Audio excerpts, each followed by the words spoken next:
been with his wife or something.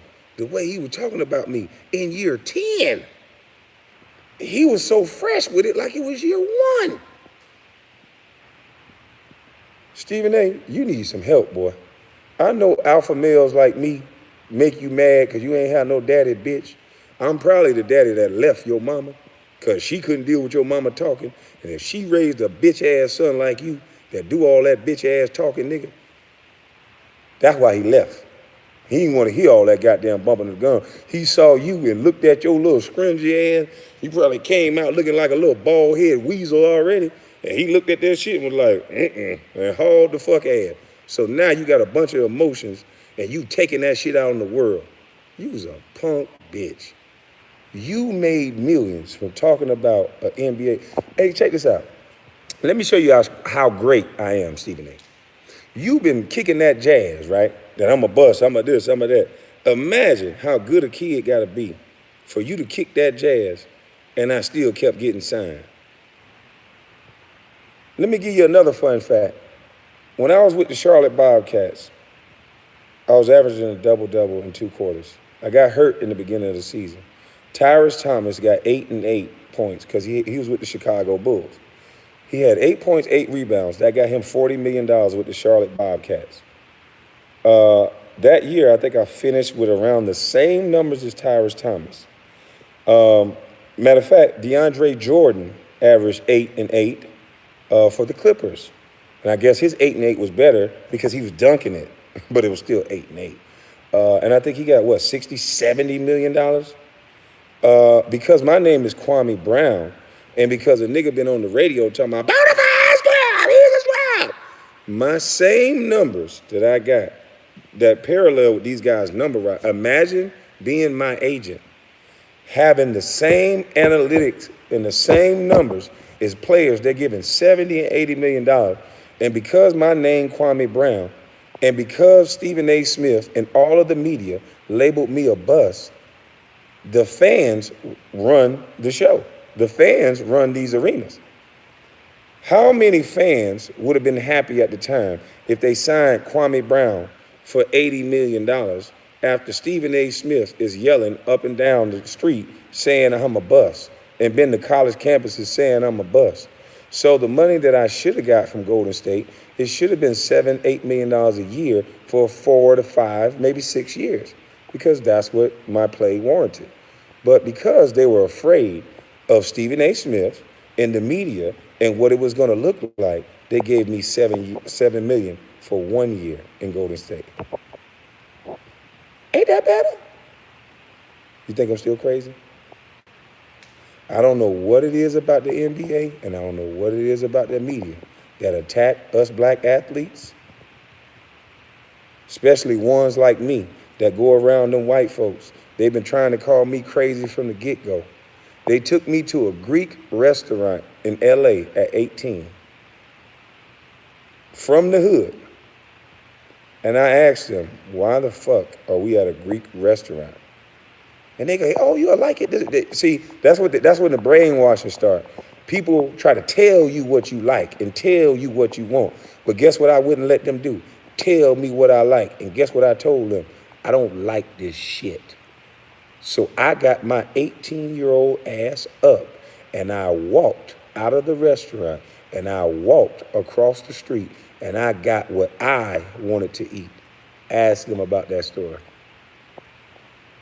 And then I came back into the restaurant with French dressing, and everybody thought that was the craziest shit in the world.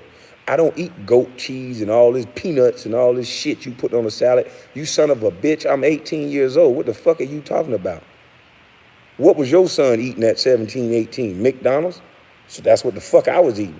So I don't eat no goat cheese, them stupid ass salads and all this shit at no Greek restaurant.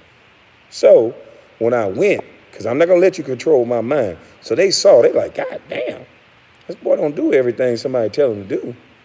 So I went and got my French dressing, and I came in there, and I told them how I want my salad.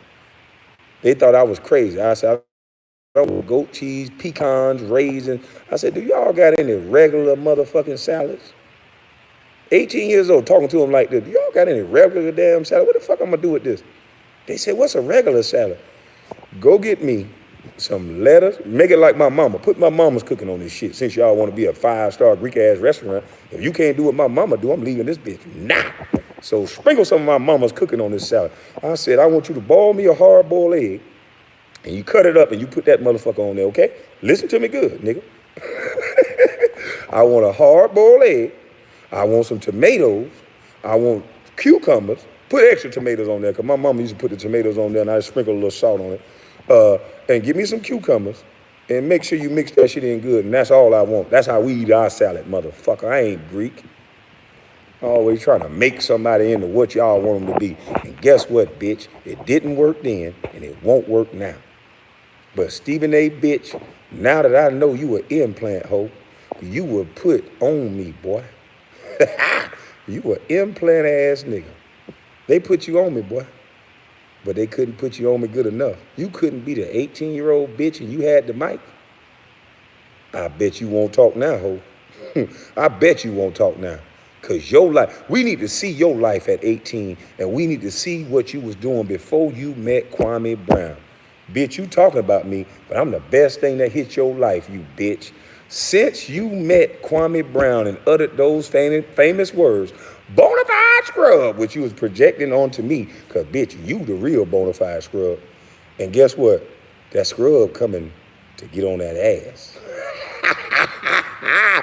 Hey, look here. I'm going to start watching you, bitch, every time you do a show. Now that I'm back home, I'm finna watch you, bitch, because you a sorry son of a bitch. And nobody don't want to hear that shit about, oh, it's white privilege for Tim Tebow to get in the quarterback. Don't you even try that shit right now, bitch. You do whatever them white people tell you to do. Don't try to spin that shit right now to try to act like you with us. You torn down every black motherfucker you been around. AI, Carmelo, me. You just told a story about Matumbo. He just said, whatever shit you was saying, you was a bitch ass nigga. Hey, look here, boy. You don't need to hang around nobody else black, bitch. Stay your bitch ass over there in the country club or wherever the hell you live at. You already look like you need a toupee, so you'll fit right in, bitch. You must sleep in a motherfucking coffin, nigga. Hey. If you don't sleep in a coffin at night, you need to, bitch, because you the devil. Trying to tear down every black kid that's better than you, bitch. When you interview for your job, they ask you one thing. Will you tear down the black community?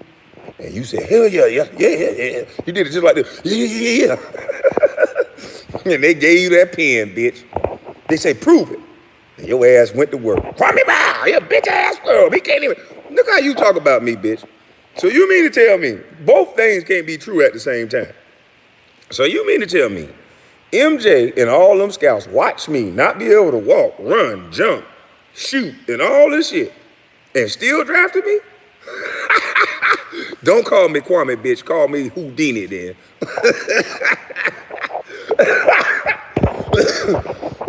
You motherfuckers so stupid. You don't know what to say out your mouth.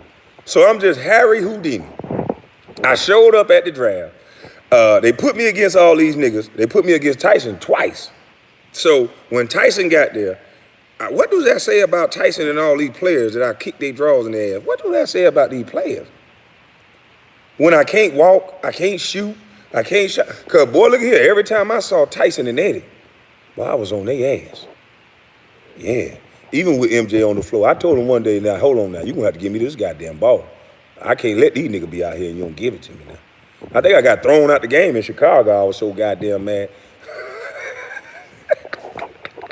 See, everything I say is true. Y'all just been listening to some bitch ass nigga too long. And see, it is a, now that I think about it, Stephen A., boy, that's crazy. I don't think I ever remember Stephen A. Smith before I got drafted. Where did Stephen A. Smith come from? Do anybody know where Stephen A. Smith come from? Did he have a job before I got drafted in journalism? Was he in Philly or something like that? Because, man, when that nigga met me, he took off.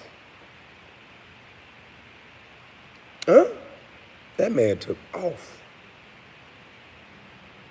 Where can you purchase my merch? It's on my Instagram. And appreciate it, Michael Oden. But it's on my Instagram, KWAN_LOW. It's a link in the bio. And on YouTube, it's on the About page. You go to the About side and you can buy merch. Get you some of them mamas cooking. Also, I'm gonna put up a link to my foundation so you guys can donate. The super chats and the things you guys have been giving me is greatly appreciated. And I'm gonna go purchase some shoes for these young men with them big ass feet down there in Brunswick, Georgia.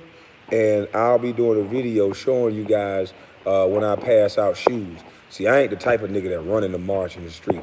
I always been the type of nigga from day one. I get blessed, I power me up a little bit, and I push something off to the side to help other people.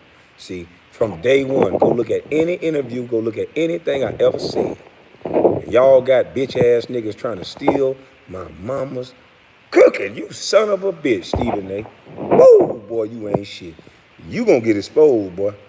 Because people are now, they can go back. I posted one of your videos up on my Facebook page. And what you said to those college students about me, man, what did I do to you, brother?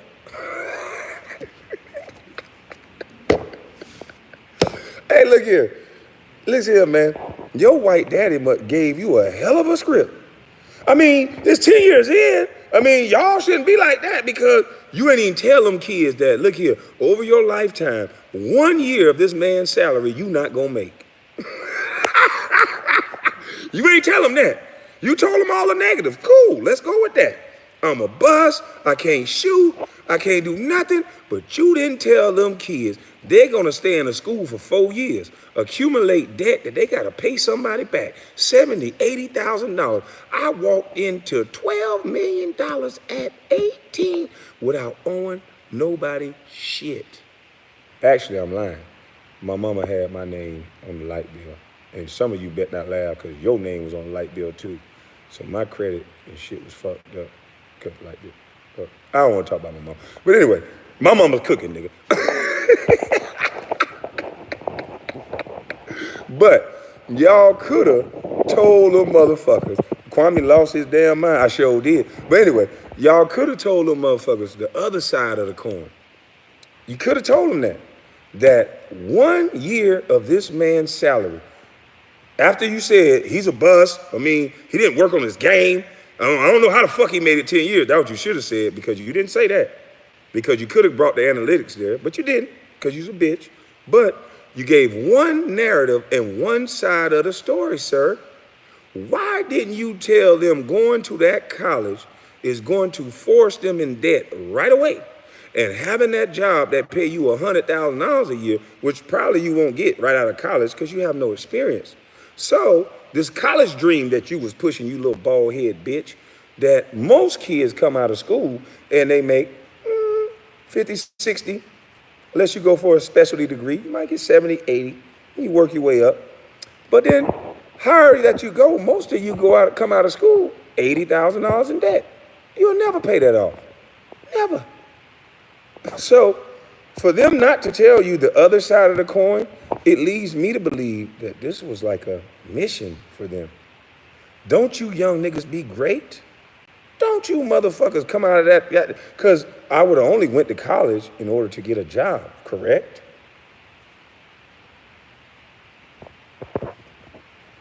This shit easy.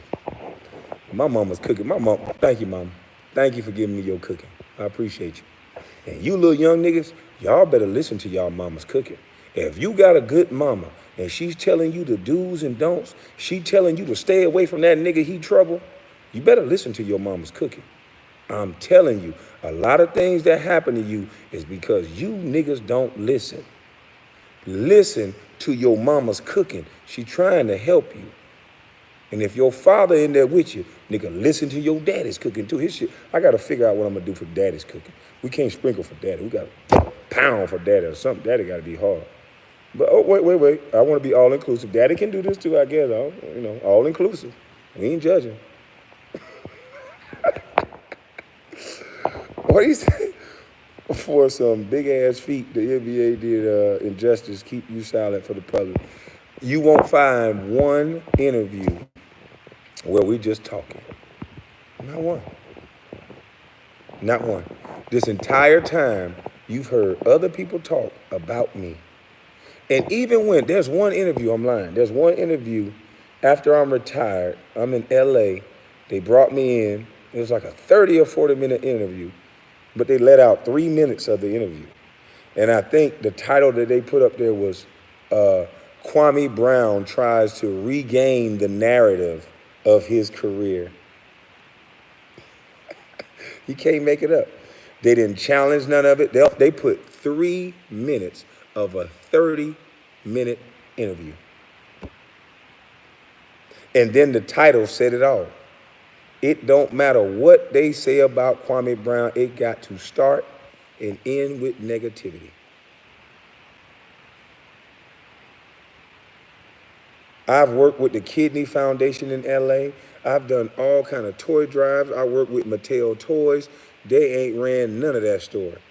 I go to jail for anything. I go to jail for speeding, anything. Boy, he the worst nigga in the world.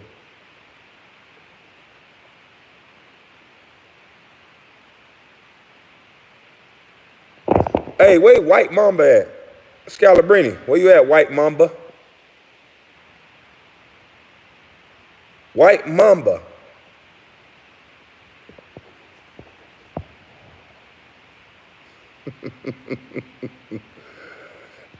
Oh boy, this shit was easy. Now all this could have been avoided, and I'm glad. They say things happen for a reason. All this would have been avoided, and all this cracking y'all getting wouldn't have happened if two little beta male bitches would have just apologized. Fake gangster ass niggas. All they had to do was apologize for disrespecting me. And they didn't. So let's thank them two beta male bitches. Shout out to you, Becky, with the good hair. And shout out to you, over aggressive, too old ass, fake gangster ass nigga Jack. Shout out to you, 40-something-year-old nigga that's gangster. Beta. This what a man look like. This what your son's supposed to sound like. Your son ain't supposed to be out here chasing these punk ass rappers. Not all, because I like some of these rappers. But the ones that's pushing destruction and death and shooting and killing and Draco, your sons are following these guys. Because the guys that are not doing all that, they calling them busts. They calling them losers.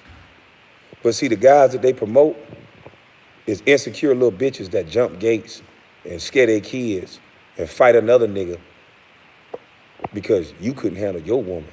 See, the guys they put on is bitch ass niggas like motherfucking Jack, a fake ass thug that got ran over and beat up in Indiana because he thought he was tough, and then hanging around with rags and joining all kind of punk ass groups like he tough. Talk to every man like he just the best, like he a bad bitch or something. And now he joined another group so he could think he tough.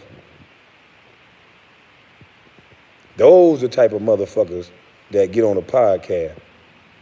Jack's level of education is no higher than mine. He can't speak better than me. The bitch go to sleep during the goddamn broadcast that he getting paid for. But these two little dummy degenerates that ain't really accomplished shit in life but a fucking Jack hanging his hat on, jumping in the stands and winning a fucking trophy. But bitch, you ain't got no land. And if you do, let's see. Let's match land. Bitch ass nigga. Fuck you talking about. You bought too many cars and pretty shoes to have land. I watch how many purses and money you were throwing out to them bitches. You gotta have this job, bitch nigga. You couldn't be like me. Bitch, you get fired, it's over for you, hoe nigga. When the last time you seen me working?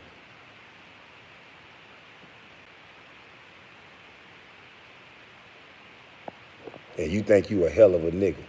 You better pray I get up off your ass. Cause people stop watching your podcast, bitch. You gonna be back to thugging. Punk ass nigga running your goddamn mile to a Geechee. That ain't something you supposed to do, boy. fuck you mean? But anyway, I need to eat this beautiful salad. I appreciate y'all for listening. I hope y'all go look up these interviews with Stephen A. and imagine it being your son. And Kwame Brown a bust. I'm cool with being a bust. But look at the way he talked to Kevin Durant. He has no bounds.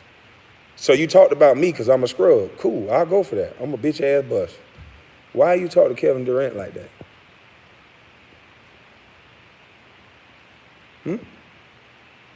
Why you ain't find out what happened with AI before you let all them white people run them stories talking about practice? You ain't want to help? Where you come from, boy? All these white athletes that did not play well, they get to go off into the abyss and live healthy lives and stand up like men. But you want black players their whole life to be built around and respected off how they play a game. Because you want black boys to think and black people to think their only lane is sports. So if you're not good at sports, you ain't shit. Which is kind of ironic because, bitch, you wasn't good at sports and you ain't shit and you ain't good at life. All you do is talk about people. And what's going to happen when somebody take your microphone? What are your skills, bitch? What are your skills?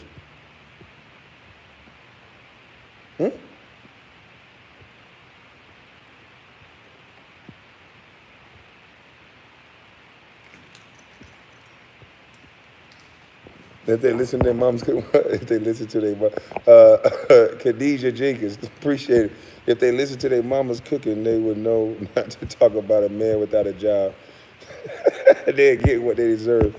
Yeah, because I got time today. I got time every day. Not all the time, because I don't want to give y'all the impression that I don't do work.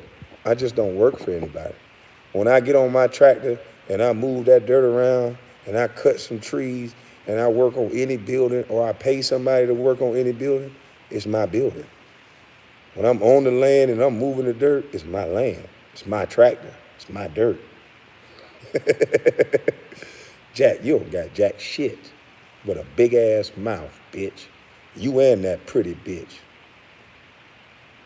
Yeah.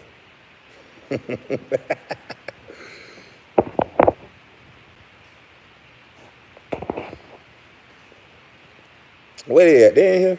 There's a lot of people in here. Jesus Christ. Man, I salute y'all, man. I appreciate y'all coming looking at this little old bus. What y'all doing here? Stephen A. Boy, if Stephen A. catch y'all over here, he gonna rant on y'all ass too.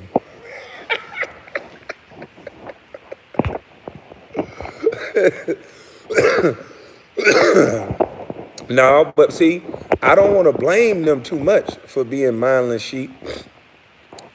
They just been around the people drinking the Kool-Aid. Because as a black person, you got family members around you that's telling you to stay focused on what your job is. There's always somebody in the black family that'll be like, yo, you tripping. Most of the niggas that get money, they just get away from those type of people. They don't want to hear nothing. They just go along with the get along gang and they don't want to hear nothing. And see,